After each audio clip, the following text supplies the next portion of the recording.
I have a really hard time trying to focus at work at the moment. Any tips? Join the club. Once again, okay, if your mind's having trouble focusing, what is it telling you? You know, what do you need? What do you need to get rid of? So nothing's ever simpler. My answer, sorry, but think of your brain like a series of networks. Okay, so to function well and to keep that clarity of thought, you need to spend an equal time, not an equal time, but you need to not get stuck in. So the three main networks are your task network, where you're doing things and you're consuming information. The second network is your thinking network, where you're integrating everything you've just taken in and you're thinking about it. It's also where you're making sense of your interactions, your conversations, your meetings. And then the third major network is what's called your sensory network. So that's when you're really fully present in your senses, when you're really being rather than doing. And the way our lives are constructed at the moment, particularly since this crazy sort of back-to-back virtual meeting culture that seemed to, be the curse of the pandemic, we are just going task, thinking, and we're not doing the being. So because we're not doing the being is what feeds and fosters focused thought. So, if you want a tip for how to increase your focus, your ability to focus, it's all about that sensory network. But how do you access that, not only before and after work, how do you access it at work? When you've gone from one meeting to another. And this is where I know I've done this on this exercise on these calls before, but I'll take you through it again because I'm presuming there's new people on the call. So this is a little 30-second sensory circuit, and it's designed, and it actually comes from a study that was done at the University of Melbourne.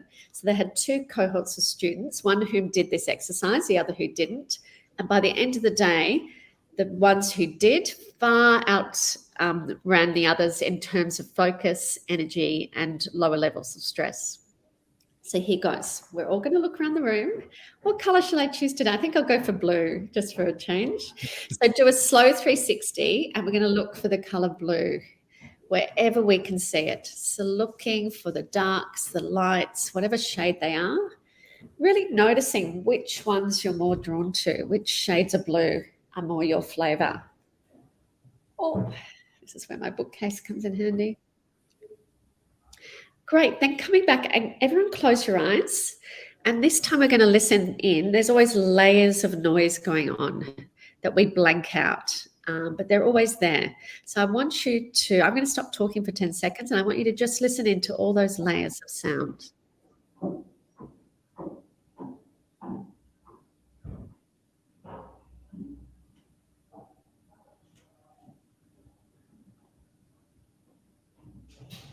And finally, shifting your focus to your toes, and try and feel each toe. Often they just feel like they're just bonded together. So it's really hard to isolate them sometimes, but isolate those toes and feel them against the texture of whatever they're up against. So it might be the floor, it might be socks, it might be shoes, whatever it is, really feeling that texture against your toes, each little one.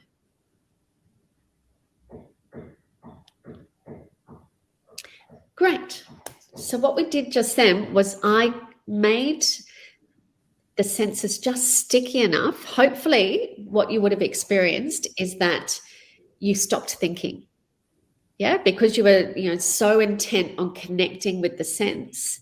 So that gives your brain a little break. It gets you out of that eternal task and internal network. And it's the perfect thing to do during your day at the end of every call. So before you go on to the next call, if you're a minute late, is it really going to, sort of kill anyone? I don't think so, but it will do you a whole lot of benefit to just do that simple little exercise. So that's one tip. The second tip is a study that was run by a group of ophthalmologists and psychiatrists. So they view the eyes as very much being a part of the brain, and we can direct our brain with our eyes. So what they did was they, and funnily enough, in China, in the schools in China, they use this exercise for their kids during the school day.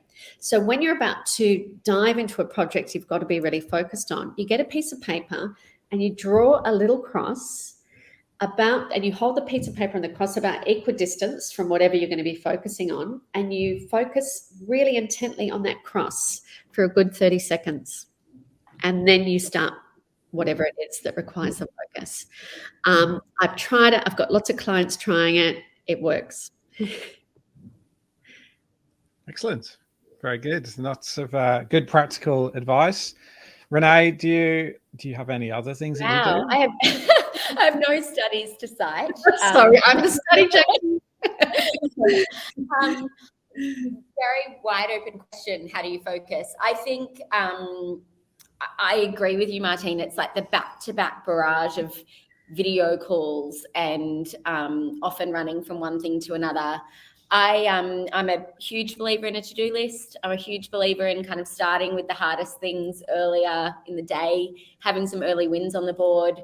I often will go back to my list kind of half if I'm feeling like I'm sitting at my desk and I don't really know what to do next. It all feels quite overwhelming. Just taking some space, breathing, grounding my feet on the floor, similar kind of exercises. Although the toe one was hard to do in my very pointy stilettos, I will admit. I've got to adapt to those. Just a grounding cup of tea, and then just coming back to my list and finding something really easy to do, like timesheets or something that you can just get back into the flow.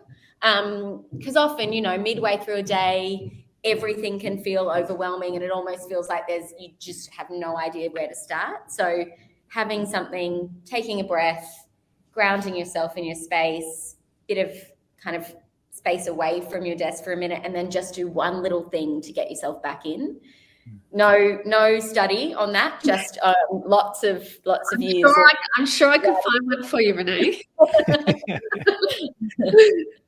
I love that idea about doing that little easy, thing first.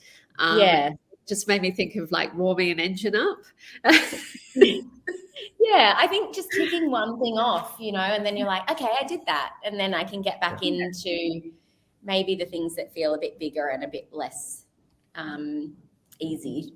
Yeah, we have that with the kids' homework. They look at the entire sheet and go, oh God, I just can't. It's going to take so long. We go, okay, well, let's just do the first one. Let's do the easy one, and off they go. And then suddenly they get in the flow. And then they can move on to be able to tackle some other stuff. So lots of different ways. Okay. So completely different topic with this next one, Renee. One that is certainly on the minds of many people at the moment in terms of where our world is at right now.